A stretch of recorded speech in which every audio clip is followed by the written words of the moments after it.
I got a question for you guys. When you go to sleep at night, is it a peaceful rest? and when you wake up, Do you remember your dreams? do you even have one? Because I don't remember mine. Sometimes I do.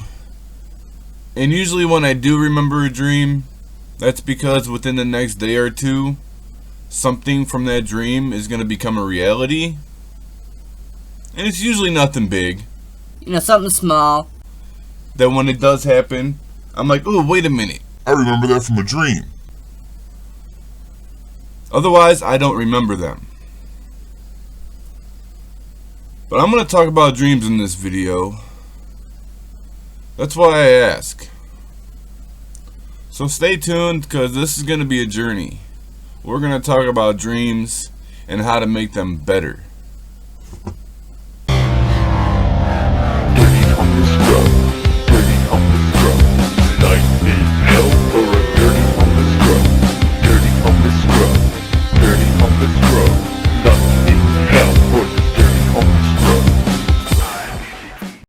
Well, I guess to start off, I've got to jump back in time for a quick minute to the beginning of my story when it comes to dreams.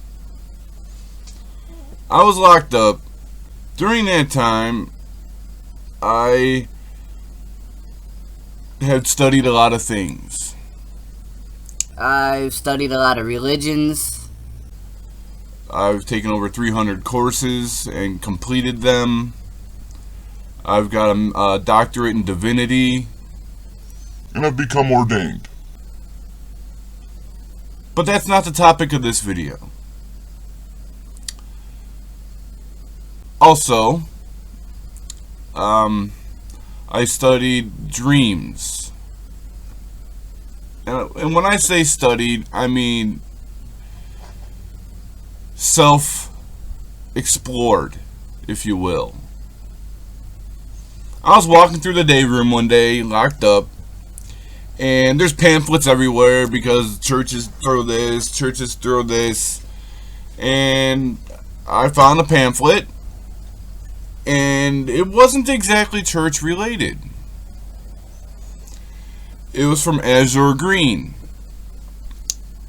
And as I'm looking at this fold-out pamphlet, it's telling me that there's a bunch of religious items that I could order if I get this catalog. So I sent out a free kite, shot out a letter to get that catalog. About a month later, the catalog came in the mail, and it was thick. It was a thick catalog, like a Sears Roebuck catalog type shit. So I'm thumbing through it. It's a bunch of charms, symbols, stickers, books. It had incense, all religions. Okay, there was Buddhist symbols, Christian symbols, Catholic symbols, Wiccan symbols. And then I realized Azure Green is basically a Wiccan head shop. Or an herb shop. Because a lot of that book was herbery. Not all of them smokables. Some of them are like sage for cleansing. Some of them are for grinding and making potions or salves. Some are for smoking. So, this is a process, right? I actually studied Wicca a lot. I taught myself and a buddy, Schizo. We taught ourselves how to write in the Wiccan alphabet so we could read and write it. I forgot today, though. So I'm doing all this studies, and I'm looking, and I ordered a few things. Because there's a book about dreams. Finally got to my point. There's a book about dreams. There's a book on how to interpret the dreams. So what do? I ordered the book of how to interpret dreams. along with the Book of Religious Symbols, along with the Book of Enoch, because I was doing a lot of studies, right? So in that book, it also told me of an herb called Calea Zacatechichi, although Ezra Green referenced it as the leaf of God. I'm like, wait a minute. I've been doing all these studies about religion, and I just happened to stumble across this pamphlet on the ground, and I find an herb that I smoked that's called the leaf of God? So read up on it. Getting back, let me just skip around for a second. I'm gonna frogger this bitch, but trust me, you'll understand in a minute. Getting back to this Book of Dreams. Okay. When the Book of Dreams came, I read it, and it was saying that to achieve lucid dreams, you have to relax while you're sleeping. Relax each muscle, starting from your hair fibers down to your tippity toes. Relax everything. Breathe in your nose, out your mouth. Pretty much meditate while you're laying there on your back, Comfortably. Okay. Now, keep in mind, I haven't been remembering my dreams too much. But I went to sleep with it in my head that I'm going to Remember this dream. I don't care if I wake up afterwards, I'm going to remember it and I'm going to write it down. So, something happened in a dream. I woke up. I hopped off my bunk. I wrote down it like a journal. Started interpreting those dreams. Because that book was a book of interpretations. And it was telling me that there's certain key points, certain things in a dream that appear because it's the only way your mind can relate to it. That it doesn't necessarily mean what you think it means. So, okay, I'm going through the book of keywords, and I'm going down to my writing of my dreams, and I'm circling keywords for now. Just the keywords. Just so I can come back later. Alright. So now I got these keywords circled. I know what to look for in here. So, I interpret my dreams. I did that for months. I mean months. Trying to make myself have a lucid dream.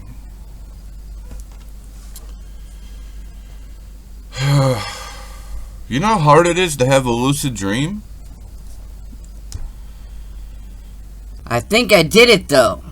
Because one day, I remember this dream right now, still. I'm in prison. My dad's dead. And in my dream, I'm in my dad's house. Now, it wasn't his house, it was my grandma's house. My aunt lives there, my cousins live there. My dad lived in the basement. But I haven't been there in years prior to him dying, so I have no idea what it looks like. Okay, and I'm in jail. In this dream, I'm going into his basement, and I'm collecting items of his that I want for keepsakes. His room was not like I've seen it before. It's different. I mean, it's the same. It's his room. All his stuff is there. It's just decorated different. Things are rearranged and packaged because everybody's packing stuff up. Now, mind you, I don't know, that could have been his real room. You know what I mean? Like, that could have been what his room looked like at that point in time. Then I remember looking up the stairway at the door, and there was the number 11 on the door for some fucking reason. The number 11. Like, why is there a number on this door? There's never been anything on this door before in my life. No significance. I don't even know why I brought it up just now. But then as I'm looking at that number, I'm like, wait a minute. I'm dreaming. I'm not. Wait a minute. I'm at my dad's house. I was just in prison. What? I'm here. I woke up. As soon as I realized I was not where my body was, I woke up. I think that was a vivid dream. I really do. So now I'm intrigued. Getting back to the catalog, and I'm trying to interpret my dreams, and I see that I'm like thinking to myself, okay, when I get out, I'm gonna really concentrate on this. I'm gonna get some of these herbs, make some of these potions. I'm gonna buy these incenses, and I'm gonna learn how to do incantations. I'm hooked, right? So I had everything planned out. I'm like, okay, I'm gonna get this. I'm gonna get this. I'm gonna get this. I'm gonna get this and this and this and this. And like I had everything categorized, filed, what I need to go with this, for this spell, for this thing, for this. And then I came upon the Leaf of God again. I was like, oh, yes. I need to get the Leaf of God. I need to get that. So I could just have my dreams just explode. But what exactly is this Calea Zacatechichi? Well, let's look it up and see what the internet tells us. Alright, so according to Zamnesia.com, exploring the dream world with Calea Zacatechichi. Alright, it says, originating from Mexico, Calea is a fascinating dreamer that has long been used by the indigenous tribes as a way of seeking guidance from the spirits. Through its dream-enhancing abilities, the shaman of the Chantal natives used the dream herb to divine the cause of illness or locate a lost person with the aid of the spirits. Notice I said the word divine. Remember what I said earlier about my doctorate in divinity? It is a tradition that has been maintained for centuries, possibly even millennia, and is one that is bound to continue. You think? You think? The potent dream-enhancing effect of Calea has gone unnoticed by the wider world and has resulted in this mystical herb being viewed as one of the premier tools in the pursuit of both vivid and lucid dreaming. Perfect! Like I said, this is what I need. I need this Calea Zacatechichi. It is its ability to create vivid, lifelike, and even lucid dreams that really makes Calea stand out. So much so that it is held by many seasoned dreamers as one of the tools for achieving lucidity, although it does not guarantee it. This status isn't just gained from its power though. It helps make dreams richer and meaningful, increasing symbolism and personal clarity. Personalism. Okay. Kind of like the book of Dream Interpretations was telling me. Aiding in the exploration of the subconscious. In the build-up to sleep, Calea induces a state of euphoria, heightening the senses and in some rare cases even causing auditory hallucinations. Did you hear that? Yes, auditory hallucinations. That is why the Chantal Indians made it called the Leaf of God, because they thought those hallucinations was the voice of God. So, yeah. It is believed by the Chantal tribe that these hallucinations are the words of God. And so, Calea is also referred to as God Leaf. I should have just shut up. Now, as mentioned, Calea isn't about guaranteed lucid dreams. And if you go into the experience expecting it to happen right away, you could end up disappointed. Just like any Vision Quest dreams like DMT, acid, shrooms, salvia, if you do that expecting to have an outcome like that, you're not going to get it.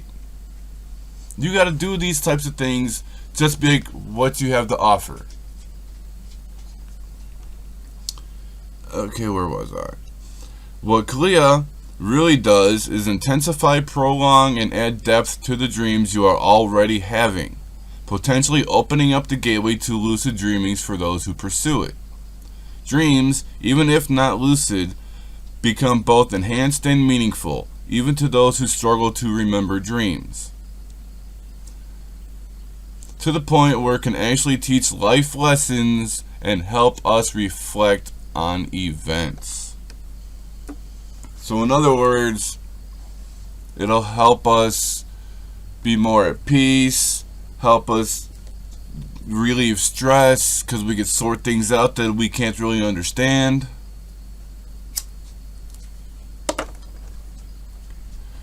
There are a few ways to take Calea, including brewing a tea, smoking it, creating gel capsules with it, or extracting it into a tincture. In any form, the herb should be taken over a period of time in order to fully experience its effect. Now do you see why? I really want to get my hands on that leaf of God. Sounds quite interesting. And I've been talking about it with my buddy Darren. And you know what Darren did? He went and got some. Now I know this looks kind of shady, it's in a plastic bag, but he ordered a 4-ounce bag from Amazon, and he gave me about a half ounce of it to try. Can you see that? It's all like dried ass leaves and stuff. Like, man, hold on, I'm gonna give you a better look. You see that? It's totally dried leaves with whatever these little tiny things are. Look at that. No idea.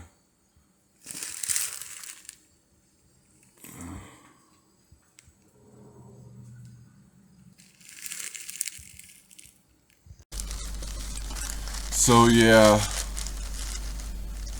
I mean, it looks like the plant just dried, which is why I don't know how well this is gonna roll. I might have to make tea out of it, but not in this video. What I plan on doing, guys, over the next week or so is I'm gonna be filming and experimenting, and after a week or so I will upload a video about my experiments. I'm hoping I could achieve lucidity. Silent lucidity. And maybe, you know, interpret some more dreams.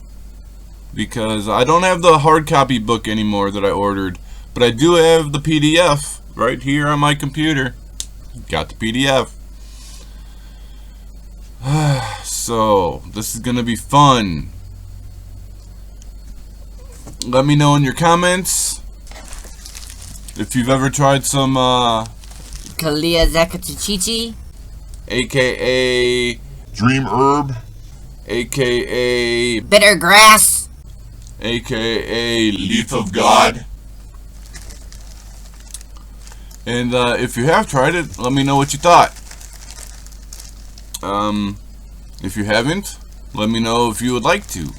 Not that I could do anything about it, but let me know. Yeah, just comment below. You know, let me know if you guys have experienced a lucid dream. Do you guys remember your dreams? Do you enjoy your dreams? Let me know down below, because dreams is a topic I love to talk about. So stay tuned for this experiment video coming up, and I'm going to try to upload more videos between now and then just to keep you occupied and busy. Alright, until then, thanks for tuning in. Give it a thumbs up. Don't forget to subscribe. And peace out.